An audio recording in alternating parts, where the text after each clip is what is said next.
ಮುಖ್ಯಮಂತ್ರಿಯಾಗಿ ಡಿಕೆ ಸರ್ಕಾರ ಅಂತ ಹೇಳಿದ್ರು. ಡಿಕೆ ಸರ್ಕಾರದಲ್ಲಿ ಇವತ್ತು ರಾಮಲಿಂಗಾರೆಡ್ಡಿ ಅವರು ರಾಜೀನಾಮೆ ಕೊಟ್ಟಿದ್ದಾರೆ.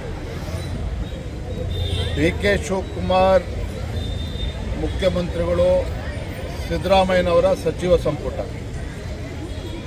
ಮೊದಲನೆಯ ವಿಕೆಟ್ ಪತನ ಆಗಿರುವಂಥದ್ದು. ರಾಮಲಿಂಗಾರೆಡ್ಡಿ ಅವರು ಹಿರಿಯರಿದ್ದಾರೆ, ಅವ್ರ ಬಗ್ಗೆ ಹೆಚ್ಚು ಮಾತನಾಡೋದಕ್ಕೆ ಹೋಗೋದಿಲ್ಲ. ಆದರೆ ವಾಸ್ತವಿಕ ಸತ್ಯ ಏನು ಅಂತೇಳಿದ್ರೆ, ಈ ಕಾಂಗ್ರೆಸ್ನವರಿಗೆ ರಾಜ್ಯದ ಅಭಿವೃದ್ಧಿಯ ಬಗ್ಗೆ ಚಿಂತನೆ ಇಲ್ಲ. ನಾಡಿನ ರೈತರ ಸಮಸ್ಯೆಯನ್ನು ಪರಿಹಾರ ಮಾಡಬೇಕು, ಅದ್ರ ಬಗ್ಗೆ ಕಿಂಚಿತ್ತೂ ಕೂಡ ಕಾಳಜಿ ಇಲ್ಲ. ಕಳೆದ 3 ವರ್ಷ ಹಗ್ಗ ಜಗ್ಗಾಟದಲ್ಲೇ 3 ವರ್ಷ ಕಳೆದಿದ್ದಾರೆ. ಯಾವುದೇ ಒಬ್ಬ ಸಚಿವ ನಾಮಕವಾಸ್ತೆಗೆ ಉಸ್ತುವಾರಿ ಸಚಿವರಷ್ಟೇ. ರಾಜ್ಯದ ಸಚಿವರು ಏನಿದ್ದಾರೆ ತಮ್ಮ ಜಿಲ್ಲೆಗಳಿಗೆ ಸೀಮಿತ ಆಗಿದ್ದರೆ ಹೊರತು ರಾಜ್ಯದ ಯಾವುದೇ ಜಿಲ್ಲೆಗೆ ಪ್ರವಾಸವನ್ನು ಮಾಡಲಿಲ್ಲ. ಆದರೆ ಈಗ ಡಿ ಕೆ ಶಿವಕುಮಾರ್ ಅವರ ನೇತೃತ್ವದಲ್ಲಿ ಸರ್ಕಾರ ಅಸ್ತಿತ್ವಕ್ಕೆ ಬಂದಿದೆ. ಇರೋದು ಕೇವಲ 2 ವರ್ಷ ಮಾತ್ರ. ಈಗ ಮತ್ತೆ ಹಗ್ಗ ಜಗ್ಗಾಟ, ಯಾವ ಪೋರ್ಟ್ಫೋಲಿಯೋ ತೆಗೆದುಕೊಳ್ಬೇಕು, ಯಾವ ಜಿಲ್ಲೆ ಉಸ್ತುವಾರಿಯನ್ನು ಪಡೆದುಕೊಳ್ಬೇಕು, ಇದರ ಕಿತ್ತಾಟದಲ್ಲಿ ಇವತ್ತು ರಾಮಲಿಂಗಾರೆಡ್ಡಿ ಅವರೇ ಇವತ್ತು ರಾಜೀನಾಮೆ ನೀಡಿದ್ದಾರೆ.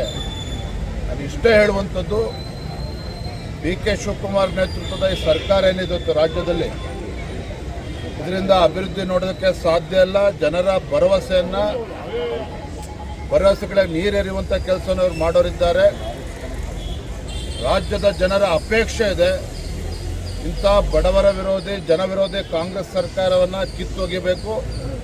ಮುಂದೆ ಭಾರತೀಯ ಜನತಾ ಪಾರ್ಟಿ ಸರ್ಕಾರ ಬರಬೇಕು. ಇದು ನಮ್ಮ ಅಪೇಕ್ಷೆಗಿಂತ ಹೆಚ್ಚಾಗಿ ರಾಜ್ಯದ ಜನರ ಅಪೇಕ್ಷೆನೂ ಕೂಡ ಇದಿದೆ.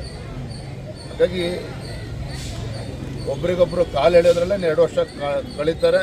ಅದು ಅದಕ್ಕಿಂತ ಮುಂಚಿತವಾಗಿಯೇ ಮಧ್ಯಂತರ ಚುನಾವಣೆ ಬಂದರೂ ಕೂಡ ಆಶ್ಚರ್ಯ ಇಲ್ಲ. ಇದು ವಾಸ್ತವಿಕ ಸತ್ಯ. ತಯಾರಾಗಿದೆ ಬಿಜೆಪಿ ಮಧ್ಯಂತರ ಚುನಾವಣೆ. ಬಿಜೆಪಿ ಎಷ್ಟು ತಯಾರಾಗಿದೆ ಅನ್ನೋದಕ್ಕಿಂತ ಹೆಚ್ಚಾಗಿ ರಾಜ್ಯದ ಮತದಾರರು ಬದಲಾವಣೆಯನ್ನು ಬಯಸ್ತಾ ಇದ್ದಾರೆ. ಭಾರತೀಯ ಜನತಾ ಪಾರ್ಟಿ ಕಳೆದ ವಿಧಾನಸಭಾ ಚುನಾವಣೆಯಲ್ಲಿ ನಮಗೆ ಹಿನ್ನಡೆ ಆಗಿರ್ಬೋದು, ಅದಕ್ಕೆ ಕಾರಣಗಳು 100 ಇದ್ದಾವೆ. ಆದರೆ ಇವತ್ತು ರಾಜ್ಯಾದ್ಯಂತ ನಮ್ಮ ಪಕ್ಷದ ಕಾರ್ಯಕರ್ತರು ಸಹ ಯಾವುದೇ ಸಂದರ್ಭದಲ್ಲಿ ಚುನಾವಣೆ ಬಂದರೂ ಕೂಡ ಸಜ್ಜಾಗಿದ್ದೇವೆ ಅನ್ನುವ ವಿಚಾರದಲ್ಲಿ ಯಾವುದೇ ಗೊಂದಲ ಇಲ್ಲ. ಕಾರ್ಯಕರ್ತರು ಕೂಡ ತಯಾರಿದ್ದಾರೆ, ಮತದಾರರು ಕೂಡ ನಮ್ಗೆ ಆಶೀರ್ವಾದ ಮಾಡ್ತಕ್ಕಂಥ ವಾತಾವರಣ ರಾಜ್ಯದಲ್ಲಿ. ಈ ವಿಡಿಯೋ ನಿಮಗೆ ಇಷ್ಟವಾದಲ್ಲಿ ಲೈಕ್ ಮಾಡಿ, ಶೇರ್ ಮಾಡಿ, ಸಬ್ಸ್ಕ್ರೈಬ್ ಮಾಡಿ.